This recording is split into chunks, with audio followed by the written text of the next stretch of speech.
This is your weekly go-to award-winning car talk show in wheel time. Just ahead, we're going to take a peek into this week in automotive history, fresh off the teletype.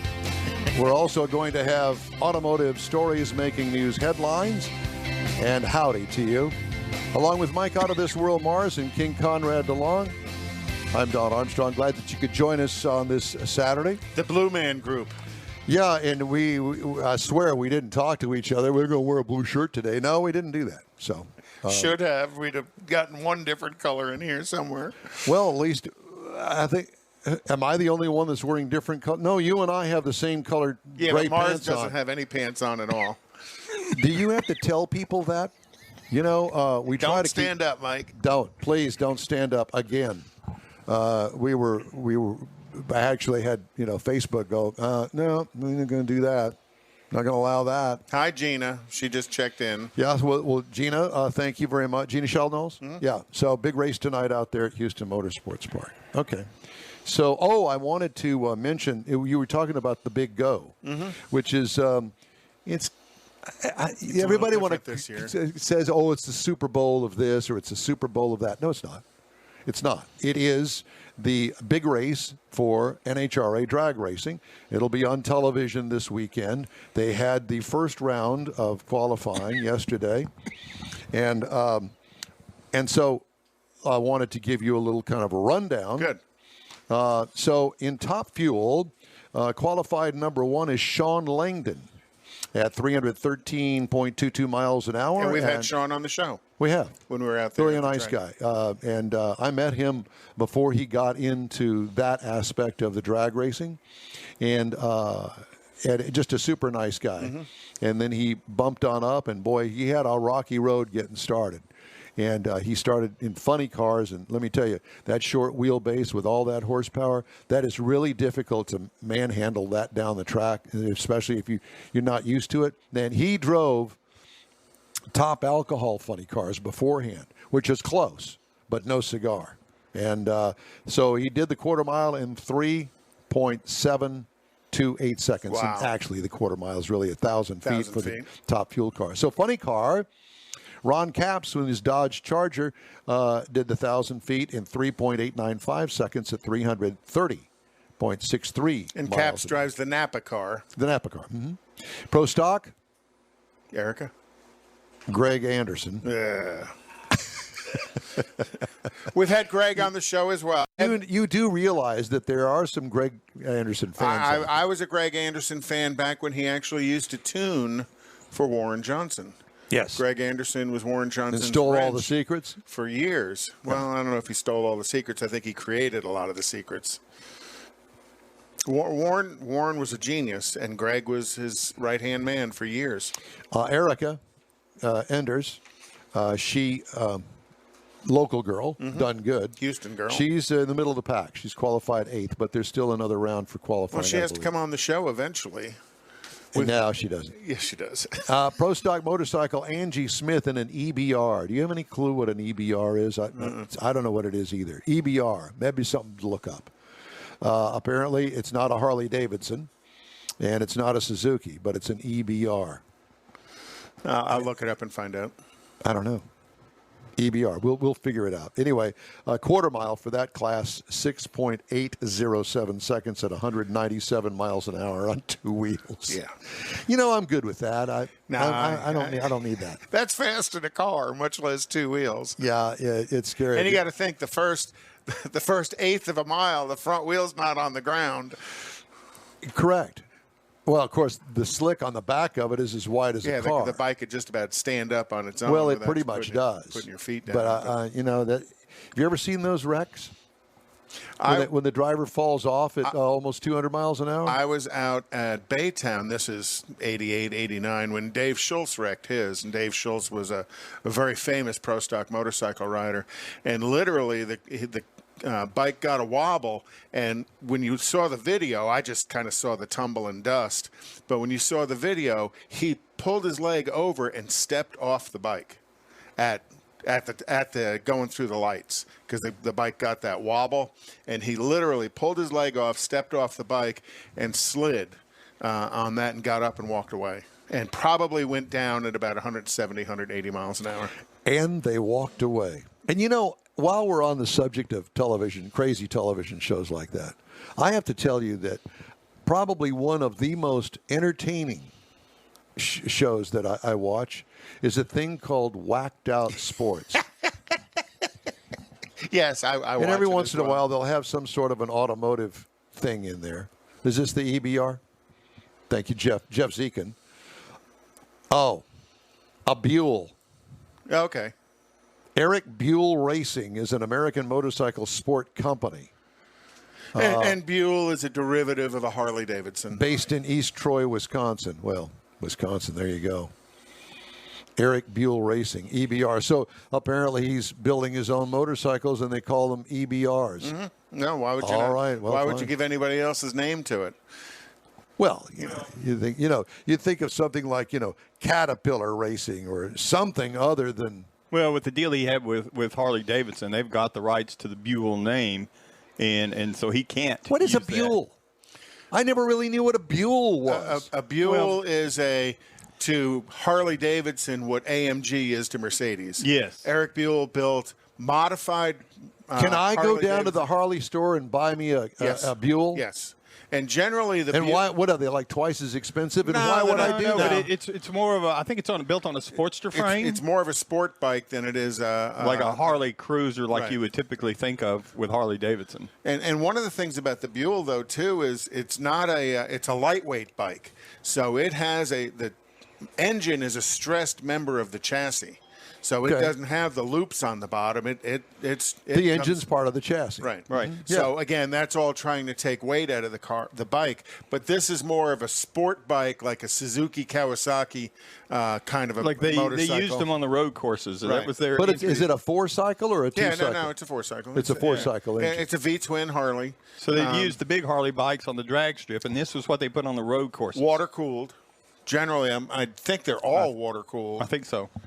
I'm not that familiar with But them. you're I also just- talking about bike for bike. This probably is 400 pounds lighter than a Harley because again, it's a lean forward sport bike, not a ride back. Yeah. A lean back Cruiser. Cruiser. Well, But I would say Buells are to Harley what AMG is to Mercedes. interesting.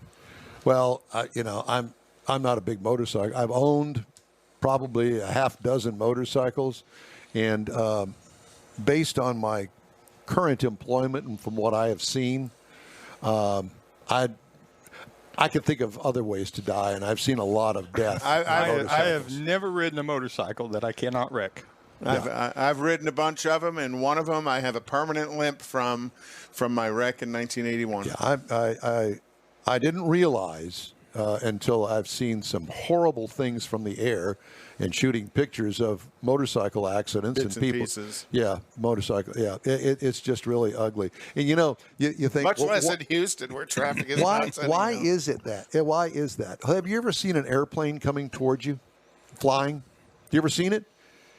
Without the lights on, it's almost impossible to see because it's made to go through the air Oh, okay. with little Greatest resistance. of ease, yeah. With a little resistance. So that's why they're kind of pointy in the nose and the wings are real thin. Yeah, but I think you If kind you of see an scared to death if you see an airplane coming at you. Well, because it's you don't really have no time to difference with a motorcycle, and you can do this by watching.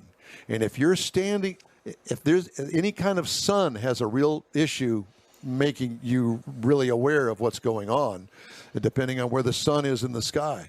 And you see a motorcycle coming at you without its headlights on, it is like a pencil coming down the road. Yeah.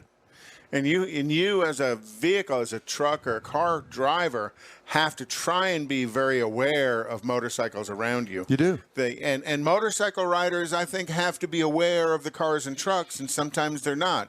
They should never drive in your blind spot if they can't see. My practice was if I couldn't see you in the mirrors, I would always move so I could see you in the mirror. Same with big tractor trailers and stuff. But I was young and dumb at the time. I was in my 20s. But a lot of them think they own the road. By Right. golly, I'm a motorcycle, and I'm in this lane. By golly, I got it. Well, My philosophy is I would be going so fast it didn't matter what you did. It was behind me. Well, I have to tell you that I use the South Sam Houston Tollway a lot, and it never fails at least once a week.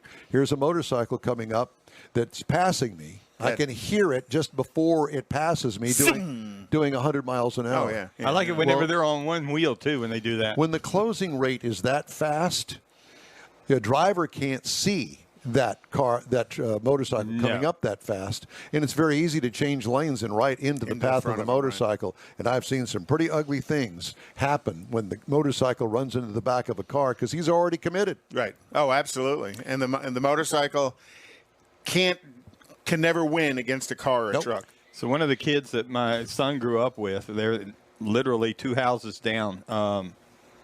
One of them, he got into the Kawasaki's, the hot rods and stuff. And they figure whenever he went to slide around that Suburban at 2 o'clock in the morning, they figure he was doing about 110 and didn't quite get over in the other lane. He clipped that left rear tail light, literally, of the Suburban he was trying to go around. And didn't survive. Oh, no, nothing. But, I mean, he was just going so fast. And he just made the slightest misjudgment, and it was all over. My motorcycle wreck was at about 35 miles an hour. Drunk ran a stop sign, and my choice was to T-bone him or try and sneak around the front.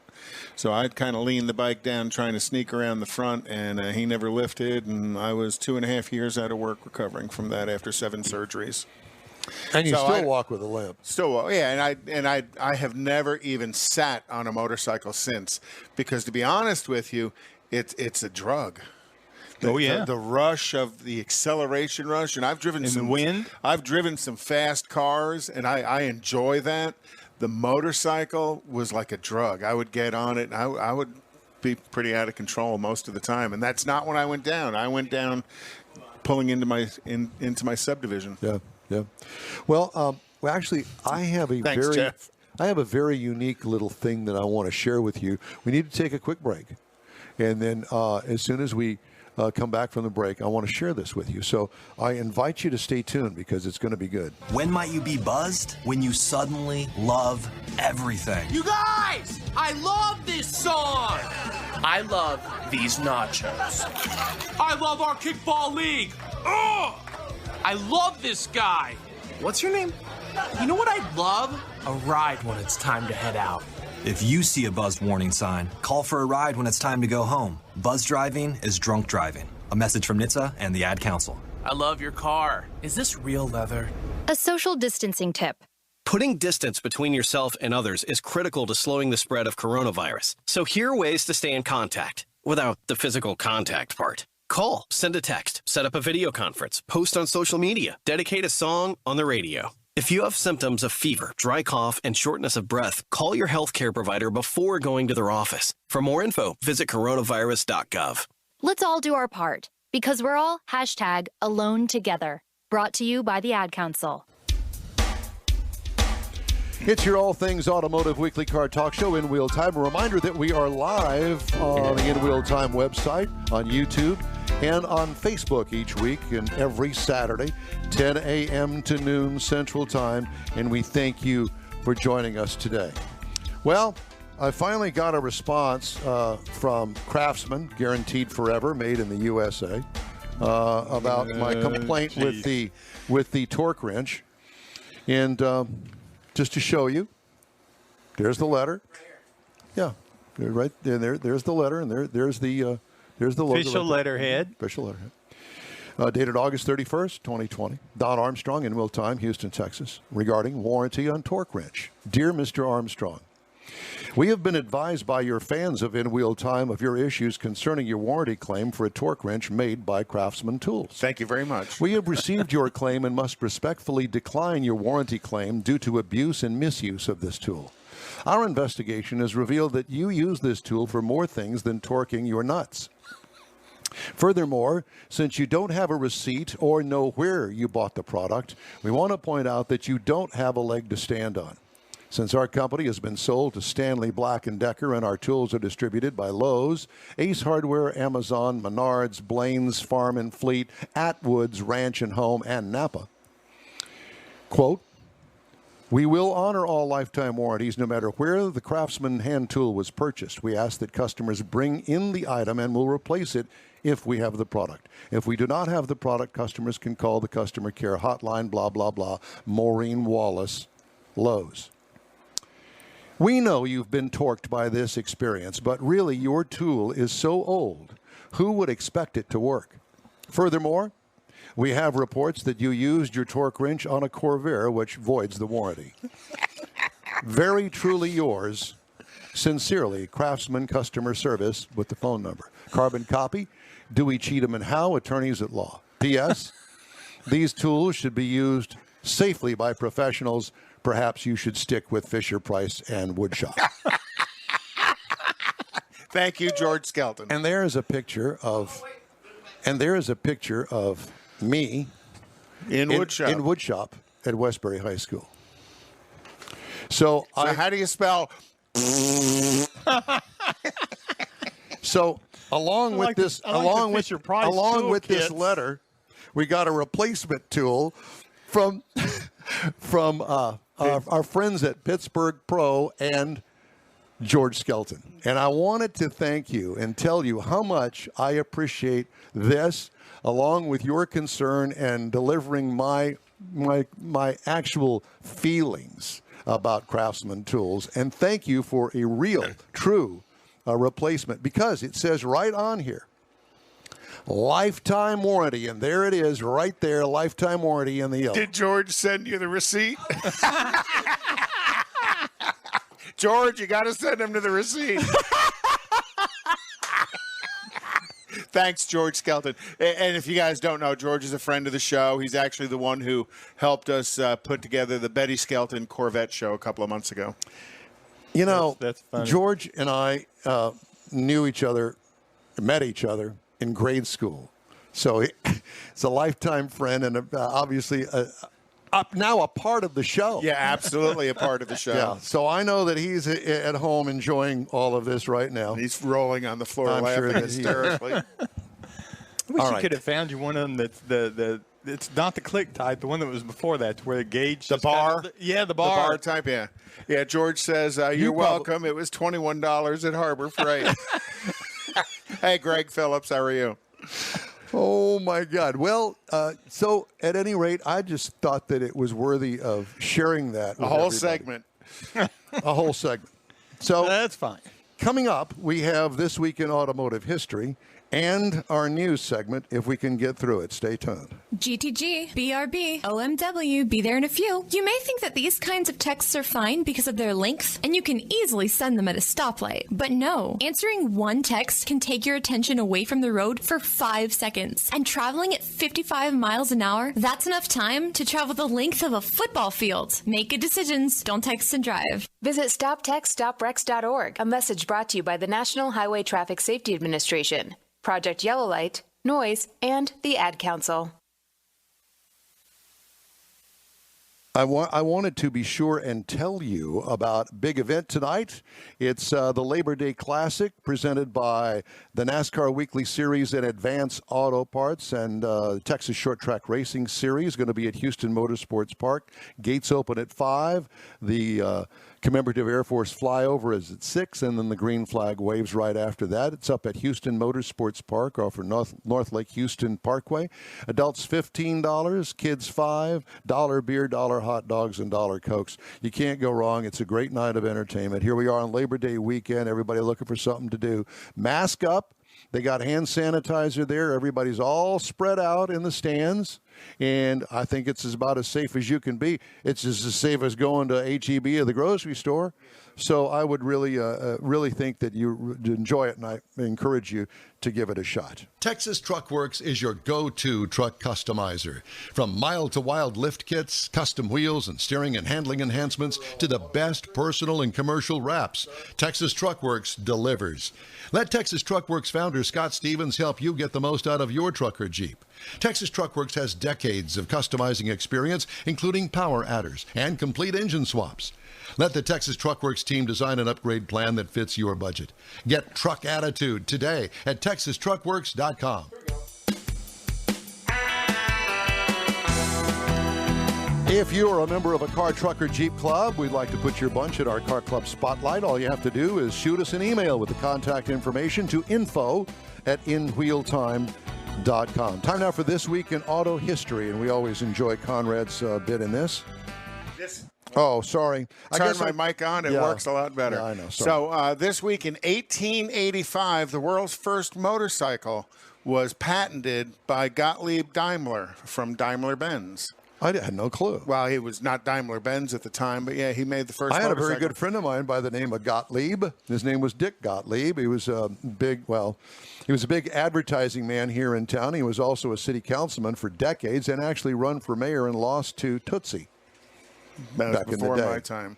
In 1898, Henry Ford patented a carburetor for gas vapor engines. Gas or vapor engines. Oh, okay. So whether it was gasoline or if it was compressed natural gas, he patented the carburetor. In 1899, a Stanley steamer became the first car to reach the summit of Mount Washington, New Hampshire. The steamers not only climbed the mountains faster, but they often beat the larger gasoline-powered racers of the day. And in 1906, a Stanley steamer would break the world record for the fastest standing mile at 127 miles an hour. Can you imagine in 1906 going 127 on a wood wheel vehicle? Not me. With a steam engine going. Yeah. Well, no, by that time it was going. I'm sure that wasn't a Cleveland steam. Never mind. No. In 1903, a Packard automobile completed a 52-day journey from San Francisco to New York on its first cross-country tour. How many days did that take? 52 days. Oh, my God. I need to take off work for a few days. I'm going to do this thing, going to go cross-country. And to this day, people are still leaving San Francisco and New York.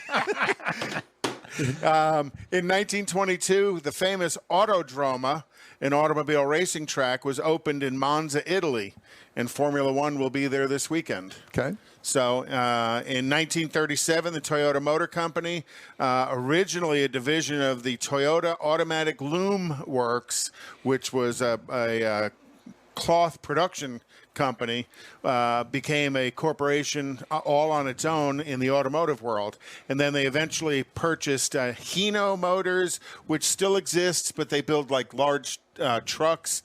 The Nippon Denso, which is an electronics firm in the automotive industry to this day, and Daihatsu Motor Company. You remember Daihatsu? I do, yes. Yeah, Mossy had the Daihatsu franchise out on Katy Freeway. Some of the ugliest cars I think I've ever known. Yeah, and they made a little truck too, didn't they?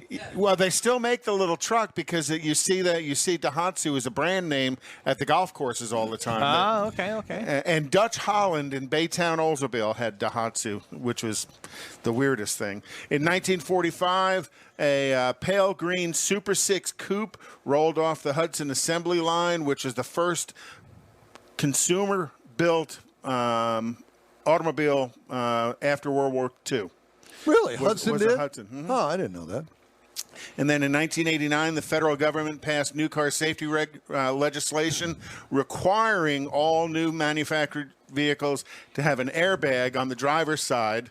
Hence, thank you very much, Takata airbags. Let's go back to Hudson. Okay. So I was about 6, 7 years old, and there was a little girl that went to school with me, kindergarten, first grade, second grade. And her mother lived around the corner. They lived around the corner. You were 7 years old and still in kindergarten? Probably. And so if I needed a ride to school, I'd walk over to her house, and her mother had this bug-looking thing called a Hudson Hornet. Oh, yeah. Oh, my God, how embarrassing. It had like a sofa in the back of it. Yeah, but Hudson was quite the dominant force in NASCAR back in the early 50s. What an ugly car. And then if you remember the cartoon movie Cars, Doc, which was the voiceover was Paul Newman, was actually a Hudson Hornet. Okay. And in 1989, Alexis they sold their first vehicle in 1989 here in the United States. And then also I'm done. Thank you. I'm getting the hurry up, so go ahead. Yeah. Thank you. You're welcome. Time now. I need to get nice clothes. I need to. Yeah, exactly. I need to get a couple of automotive stories in.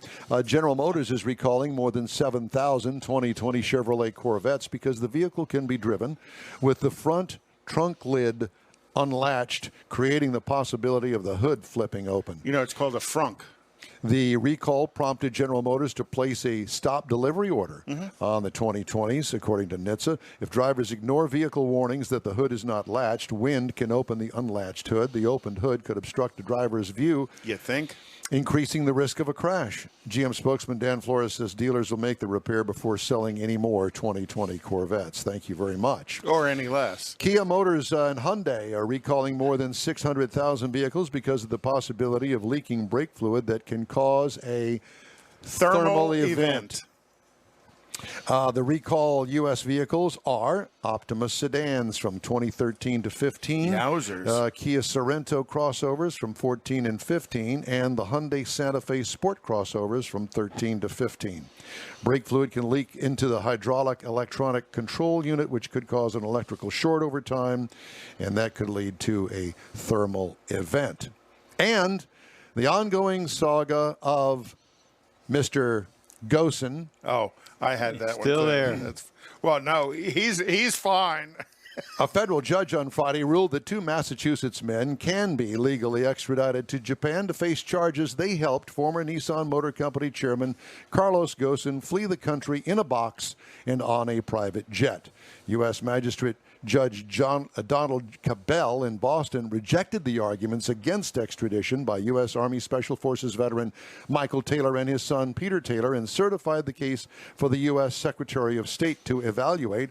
The final decision on whether the Taylors are sent back to Japan will rest on the U.S. Secretary of State Mike Pompeo. Still, the Washington lobbying campaign might be a long shot. Any extradition request that goes before a judge has already been vetted by officials in the State Department and the Justice Department, who have determined it does comply with the U.S. treaty. You heard, sayonara, brother. You're going to the clink. You heard in Japan. Ghosn got away. The guys that got him out are going to probably get extradited, and then they're going to. And then Greg Kelly, who was the financial manager of Nissan at the time, he's going to be prosecuted in Japan because he didn't get away. Bad, bad boys. You're on the weekly In Wheel Time Car Show. Back after a quick break. A crying baby is impossible to ignore, but a quiet baby can be easy to forget. Every year, dozens of children lose their lives because otherwise attentive adults forgot they were in the back seat. It only takes a moment for a car to heat up to dangerous levels, even on cooler days. So get in the habit of always looking in the back seat and use reminders to ensure baby is always with you. Where's baby? Look before you lock. Paid for by NHTSA. A social distancing tip.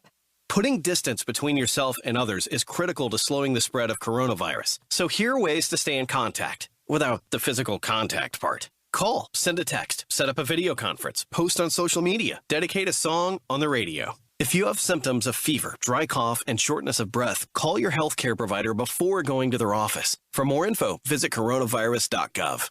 Let's all do our part because we're all #alone together. Brought to you by the Ad Council. Hey, from Studio A in Texas, USA, it's the automotive car talk show that beats everybody to the finish line. It's In Wheel Time. Just ahead, we are going to have a car review for this hour. It's the Dodge Challenger RT Scat Pack. We've got some news stories that you're not going to believe. And we got some general chatter that we're going to drum up. Well, we're Chatterfields here. We are. Yep.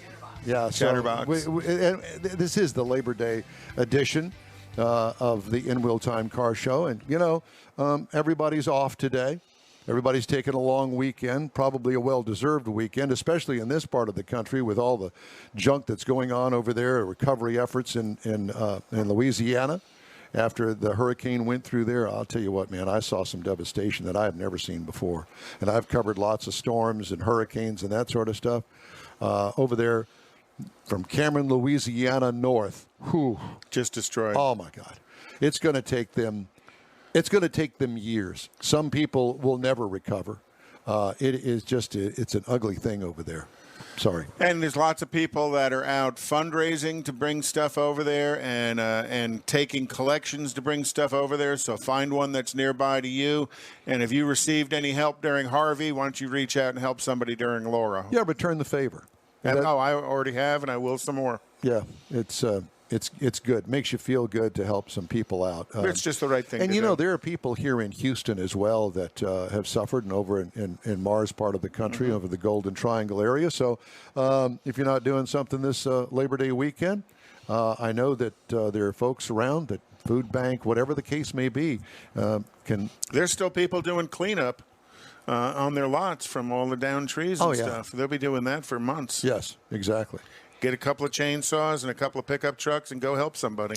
So I thought that this hour we would talk about something that is, well, it's part of our lives, and that is T-tops.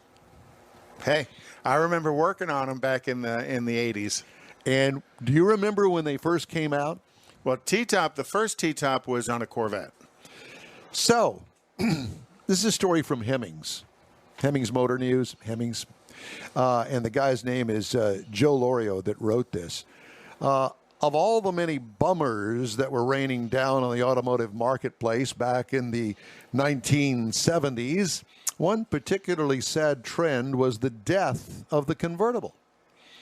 By 76, the Cadillac Eldorado was the sole convertible offering from a domestic car maker at the time. I remember that distinctly. And it was in its much ballyhooed final year then. Right. In the same year that the Eldo sailed off into the sunset, the drop top's new stand-in made its first big splash. New removable hatch roof panels in the 1976 Pontiac Trans Am T-tops, as they'd become known, arrived to keep the spirit of open-air motoring alive. T-tops, however, were an idea that dated back to the late 1940s. Did you know that? Yeah, that's when I did a piece on automotive history where the guy had patented T-tops back then. Well, it first appeared on Auburn's and Duesenberg's. I did not know that. But until the debut of the C3 Chevrolet Corvette for 1968, that car introduced T-tops to the market, and the feature was standard on all of the Corvettes offered, including the option of glass T-tops starting in 1978. I know in my 77 Corvette, it was T-tops, and then they came out with the clear tops. Right. And I went from my well-earned, hard-earned bucks to the Chevrolet parts department and ordered a set of blue-tinted T-tops. Oh, my gosh. And I was the talk of the town. Guess how much those were in 1970? Probably $1,000. $1,200. Yeah. $1,200. Wow. Crazy. T-tops remained a Corvette exclusive until 76 that year. In addition to the Trans Am, T-tops became available on two-door versions of the Oldsmobile Cutlass and the Buick Century Regal. I didn't know the Century Regal, too. Offered as the Hearst hatch roof, they were a $550 option. At Pontiac, the Hearst hatch roof initially was part of the mid-year special edition black and gold Trans Am. Right. Production problems, however, forced Pontiac to remove the feature from the Y82 Special Edition package, and ultimately only 643 of the 2,600 Special Edition Trans Ams had T-tops. It was called, the production problems was called water leaks. Terrible. Oh, horrible water leaks. I remember at Oldsmobile, because I started there in 78, we were still fixing 70, 76, and 77 water leaks. They recalled it, and it came with a whole new set of seals, a whole new set of mechanical latching devices. Yeah. It was. Mars, did you ever have a T-top, sir? No, I did not. I managed to dodge that bullet. I did take a truck one time and cut a hole in the top and put a sunroof in it. But I didn't have any T-tops. Did you cut it in with a Sawzall? No, you actually get a regular jigsaw like you would cut on a A cabinet. jigsaw. Yeah, Well, that's yeah. kind of like a sawzall. Drill a couple of holes and cut around. There you go. I think that didn't J.C. Whitney actually have some sunroof? Oh, yeah. A little pop-up, little bubble glass thing. Crank it up and it go bloop. Right. I had it on my 68 Cutlass. Oh, my God. Dude. I did. And it was no big deal to cut a big hole in the roof and put this stuff in there because nobody offered it. Right. Oh, my It God. made you cool. Critically, 4 of those cars with the 77 styling updates were cars given to filmmaker Hal Needham to use in the movie Smokey and the Bandit. That movie made the feature famous, cementing it as a fixture of the Firebird and, by extension, the Camaro, which got the T-tops in 1978. I thought it was a fascinating story. Pontiac's early T-tops were not installed in the production line. Instead, completed cars were shipped off to Hearst Performance to have the roof modified and the removable panels fitted. Same thing at Oldsmobile. Come 78, Fisher would replace Hearst as the top T-top supplier. And a Didn't new get any better. They still leak. And a new design featured larger panels with a narrower roof structure in between, as well as different latching systems. It was also less prone to leaks. Yeah. Less prone is the key there. It didn't say they were waterproof. Aftermarket vendors, including American T-tops and Cars and Concepts, also got in the action. Ford Mustang had a serious case of Trans Am envy in the late 70s, so it's no surprise that Ford rushed to make T-tops available for 77, the second to last year for the Mustang II. Wow. Besides, That's 2 strikes against it. Besides Pony, that's right. Besides pony cars, T-tops also appeared on many of Detroit's mid-sized personal luxury coupes, as Chrysler, then Ford, quickly followed GM's lead with the Cutlass and the Regal. Yep. The the Grand Prix as well. The Grand Prix, yes. The Ford Thunderbird added them for 79, where the feature worked well with the 7th generation T-Bird's basket handle roof treatment. When the Bird was downsized again in 80, however, T-tops disappeared. Good riddance. Yeah. And they're cool, but park it in the garage. Don't drive it in the rain. But you know, they stopped making the T-tops, and I know in my Corvette, 2001 Corvette, it's one solid panel. It's a Targa roof is what they call it. Completely removable, one panel from window to window. Yeah.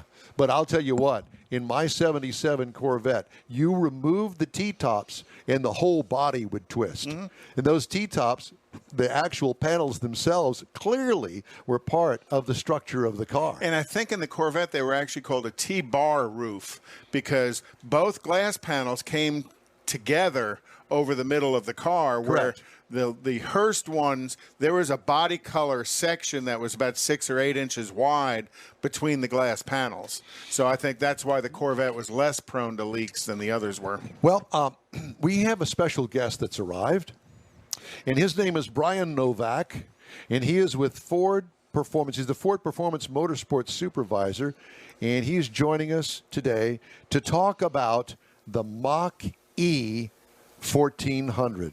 Brian, thanks for joining us. We appreciate it. I know that you're at Indy and ready for racing, and but we had all sorts of problems trying to get him on. Finally got him on, and we really appreciate you taking a chance to talk to us today. Thanks so much.